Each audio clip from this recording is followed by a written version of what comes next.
OpenJaw is on location in Toronto at the ACTA Summit, and it is my very great pleasure to introduce the new CEO to the travel trade in Canada. Suzanne, lovely to meet you. You've entered the industry the industry is always has something crazy going on, but it's particularly active lately. I'd like to understand from you, as you know, in coming into this role and the short amount of time you've been here, what is your perception? What is your take on the industry? How are you seeing it? How are you feeling that your role to engage with the industry will play out? I'm very curious on your take. What have you seen so far?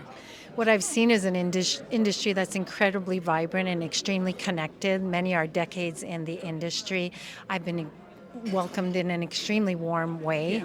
Yeah. And also the ACTA team is just an incredible group of people that have created today, where we have over 550 travel advisors here, 120 exhibitors in the trade show. It's just testament to just the excitement and the growth that we have continuing to occur in our industry.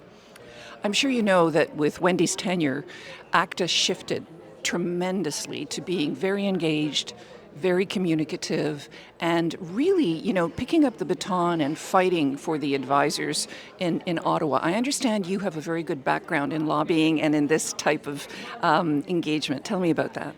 Yeah, so I do have a background in some government relations and advocacy, and as the new president of ACTA, that's exactly what we want to continue to do, is the course that Wendy has set with her previous tenure. We want to represent, serve, and lead, and represent that united voice of the travel advisors and travel agencies that form ACTA.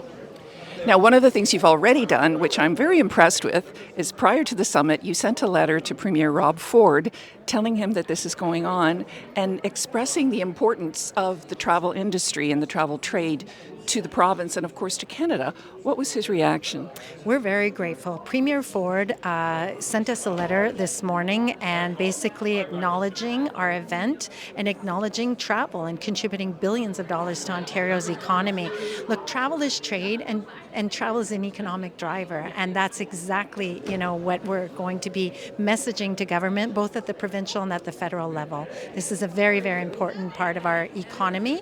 A lot of small and medium businesses, a lot of women, and so it really is a backbone of our industry, and we're very proud of that, and I think it'll be very, very well received. We want to make sure that governments know who we are and to use us as a resource, and we will be representing that united voice of our members. Having taken people who are new to the industry on the steep learning curve that the travel industry is, I've seen myself that it can be a bit overwhelming. So you're on that curve right now, and what is the first challenge that you're going to take on? Yeah, so 60 days in is still very, very soon, and so I'm doing a lot of active listening and a lot of learning. There's no doubt I have a very strong aviation background, and the two industries are tied at the hip. But I think at this point there's just a lot of taking stock and ensuring that whatever changes that do come place really, really serve the members. I think that's smart, and you have some really strong players on your advisory board, some amazing leaders in the industry who I'm sure are more than happy to give you some background on some of the issues, because they're complex, they're layered, it's very incestuous, there's a lot of moving parts, so I think it's smart not to jump in too quickly. So lovely to meet you, and I look forward to chatting with you again when you have your sea legs, as it were. Thank you very much, Nina. Thank you.